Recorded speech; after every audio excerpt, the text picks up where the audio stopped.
Assalamualaikum dan salam sejahtera, bersama saya Sabrina Baas dalam Berita Pagi Sabah edisi Selasa 1 November 2022. Ahli Dewan Undangan Negeri Adun Kukusan Rina Jainal mengangkat sumpah sebagai setiausaha politik kepada Menteri Kewangan Negeri di hadapan Ketua Menteri Datuk Seri Panglima Haji Jinor di Kota Kinabalu semalam. Majlis turut disaksikan Setiausaha Kerajaan Negeri Datuk Seri Panglima Safarun Tong. Rina menggantikan Adun Pintasan Datuk Fairuz Rendan yang dilantik sebagai Pembantu Menteri di Kementerian Tugas-Tugas Khas dan Penyelarasan. Rabu lalu, Datuk Haji Jin mengumumkan pelantikan Datuk Fairuz dan Rina dalam rombakan kecil yang dibuat berikutan Adun Bandau Datuk Wetrom Bahanda bertindak meninggalkan kerajaan pada pertengahan Oktober lalu. Datuk Haji Jin turut mengumumkan pertukaran portfolio dua Pembantu Menteri iaitu Pembantu Menteri Kewangan Datuk Nizam Abu Bakar Titingan kini sebagai Pembantu Menteri kepada Ketua Menteri, manakala Pembantu Menteri di Kementerian Pembangunan Masyarakat dan Kesejahteraan Rakyat, Datuk Julita Majungki, kini sebagai Pembantu Menteri Kewangan Negeri. Mahkamah Tinggi Sabah dan Sarawak terus mempertingkatkan usaha ke arah pendigitalan proses mahkamah dan sistem penyampaian keadilan. Ia melalui pelancaran pengembangan teknologi kecerdasan buatan bagi proses jatuh hukum ICOS dan sistem sidang video Mahkamah Sabah dan Sarawak VCOS. Hakim Besar Sabah dan Sarawak Tan Sri Abang Iskandar Abang Hashim berkata pelancaran sistem ini membantu majistret dalam proses menjatuhkan hukuman selain menjadi sumber rujukan keputusan kes terdahulu antara Mahkamah Tinggi di kedua-dua negeri. We have seen room for improvement, and one of the areas which could be improved and which has been identified by the committee has been that it can be improved by including more parameters. So that will make it more holistic and more accurate in terms of the recommendations which could be made by ICOS to the magistrate. Beliau menyatakannya dalam satu sidang media selepas menyempurnakan pelancaran ICOS dan VCOS di Kompleks Mahkamah Tinggi Sabah Kota Kinabalu. Sejak Februari 2020 hingga Oktober 2022, sebanyak 6,669 kes melibatkan penggunaan ICOS di Mahkamah Tinggi Sabah dan Sarawak dicatatkan. Manakala VCOS yang telah beroperasi sepenuhnya sejak September 2021 dengan perkakasan yang lebih maju telah dipasang di 10 mahkamah dan penjara terletak di Kuching, Sri Aman, Sibu, Bintulu, Miri, Limbang, Kota Kinabalu, Labuan, Sandakan dan Tawau. Ia turut digunakan untuk pendengaran kes sivil termasuk kes jenayah melibatkan sesi perbicaraan secara dalam talian dari penjara atau lokasi jauh. Perkembangan semasa COVID-19, Sabah merekodkan 134 kes baru semalam dengan penurunan kadar kepositifan 10.11% daripada jumlah sampel ujian yang diperolehi. Menurut kenyataan Menteri Kerajaan Tempatan dan Perumahan Datuk Seri Panglima Masidi Manjun, 3 daerah merekodkan jangkitan 2 angka iaitu Kota Kinabalu 48 kes, Sandakan 16 kes dan Papar 14 kes. Sebanyak 12 daerah tidak merekodkan sebarang kes baharu. Tongot menjadi daerah hijau tunggal di Sabah apabila tidak merekodkan kes baharu selama 14 hari berturut-turut. Perkembangan banjir. Setakat 8 malam tadi, 66 penduduk dilaporkan dipindahkan ke Pusat Pemindahan Sementara PPS di Kunap.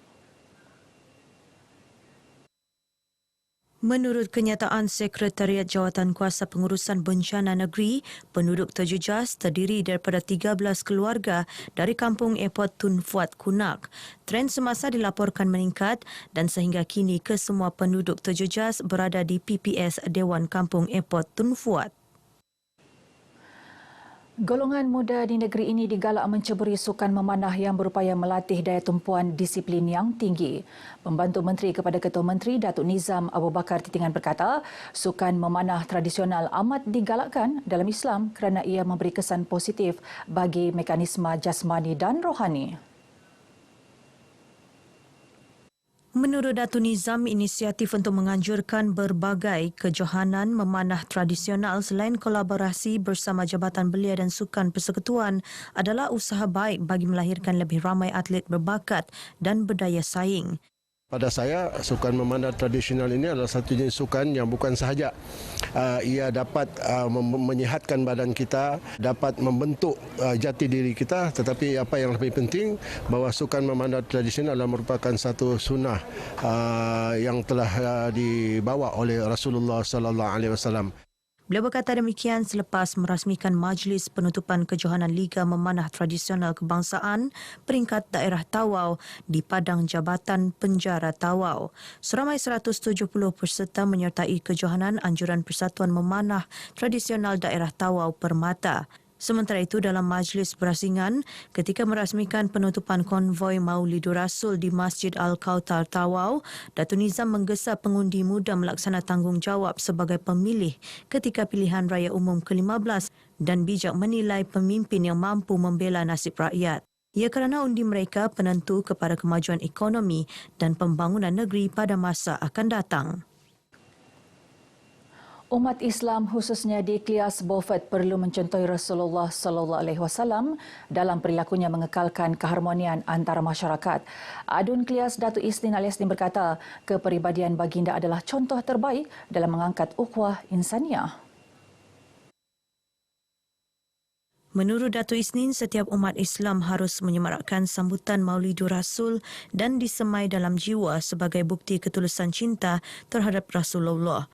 Beliau yang juga pembantu Menteri Kerajaan Tempatan dan Perumahan menyatakan demikian kepada RTM selepas merasmikan penutupan Maulidur Rasul Kampung Rancangan Klias 1444 Hijriah 2022 Masihi di Beaufort. Sementara itu, dalam majlis berasingan ketika merasmikan program Sukan Takraw di Kampung Landaian Takuli Beaufort, Datuk Isnin menggesa generasi muda agar terus mengekalkan budaya hidup sehat. Supaya pertamanya sehat, keduanya supaya melahirkan bakat baru, yang ketiga supaya game ini, permainan ini tidak tenggelam di zaman, dan supaya hubungan silaturahim dan terutama di kalangan anak-anak muda. Sukan ini sudah kira macam lama sudah mati sini. Kita dalam usaha untuk menghidupkan kembali lah sukan ini di sini dengan bantuan dia, syukur. Kemudian kita berharap selepas ini dia berterusan lah. Kita akan pikir untuk ke peringkat yang lebih tinggi lagi lah. Datuk Isnin juga berharap kegemilangan sukan takraw di kampung terlibat dapat diketengahkan ke peringkat lebih tinggi pada masa akan datang. Penubuhan Pertubuhan Nelayan Kawasan PNK Paitan adalah platform memperkasa sumber ekonomi golongan nelayan di kawasan berkenaan. Ia juga saluran kepada golongan nelayan menyuarakan permasalahan berkaitan isu nelayan. Selepas ini LKN akan terus berusaha untuk mendapat peruntukan seperti kilang ais, bilik sejuk. Kita akan wujudkan pusat pengedaran dan penyimpanan untuk kita memastikan hasil yang mana nelayan dapat, kita dapat harga yang terbaik. Beliau ditemui dalam majlis pecah tanah projek pasar nelayan di Paitan. Sementara itu, pengarah LKIM Sabah Muhammad Jamil Abdullah berkata, LKIM negeri dan pusat sentiasa bekerjasama memastikan Sabah tidak tercicir daripada peruntukan untuk membangunkan taraf hidup nelayan. Di kawasan Parlimen Beluran ini pada saya memang sudah banyak yang kita buat, meliputi di pulau-pulau, Pulau Jampongan, selain daripada di darat. Maksudnya di mana ya kampung nelayan, di sana LKM telah membuat bantuan dari segi membina kemudahan infrastruktur. Sukan bukan sahaja menyihatkan badan, malah mampu mengeratkan perpaduan dan silaturahim sesama masyarakat. Penglibatan penduduk daerah Putatan dalam program silaturahim bola sepak Persahabatan Veteran 4 Penjuru Tertutup Parlimen P173 Putatan merapatkan lagi perpaduan masyarakat berbilang kaum. Dengan anjuran-anjuran ini, mana-mana yang telah jauh kita dapat eratkan, sebab kebanyakan kalau senario di Putatan ini kebanyakan bersangkut paut, melibatkan talian persaudaraan itu amat besar. Jadi inilah penting juga kita membuat hubungan yang baik dengan mereka-mereka, khususnya yang veteran inilah. Beliau berkata demikian kepada pemberita RTM dalam program berkenaan di Padang Penjara Kepayan, Kota Kinabalu.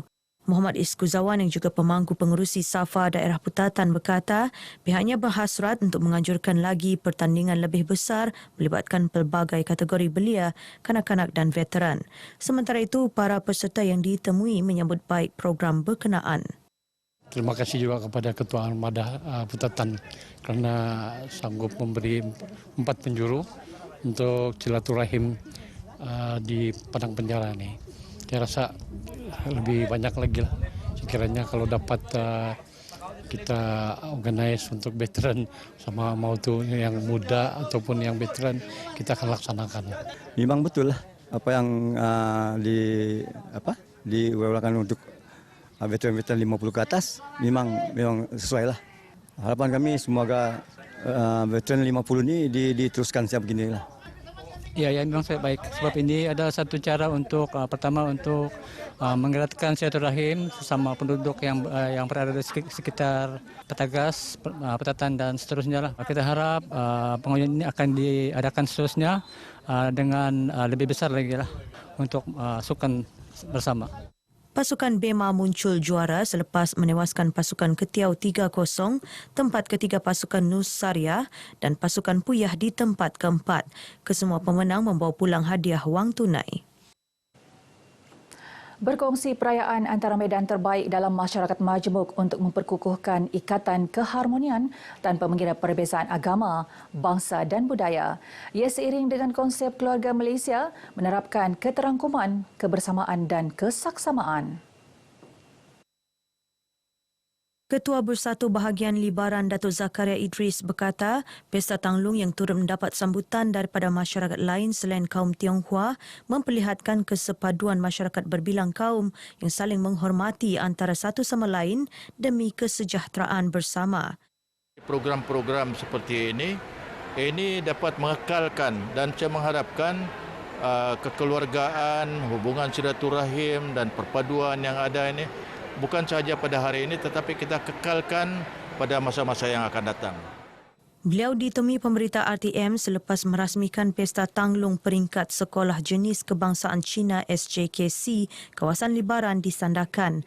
Dalam majlis ini, Datuk Zakaria menyampaikan hadiah kepada pemenang pertandingan Tanglung melibatkan 4 buah sekolah SJKC dalam kawasan Libaran. Sekian berita pagi Sabah kali ini. Saya Sabrina Baas. Assalamualaikum dan salam hormat.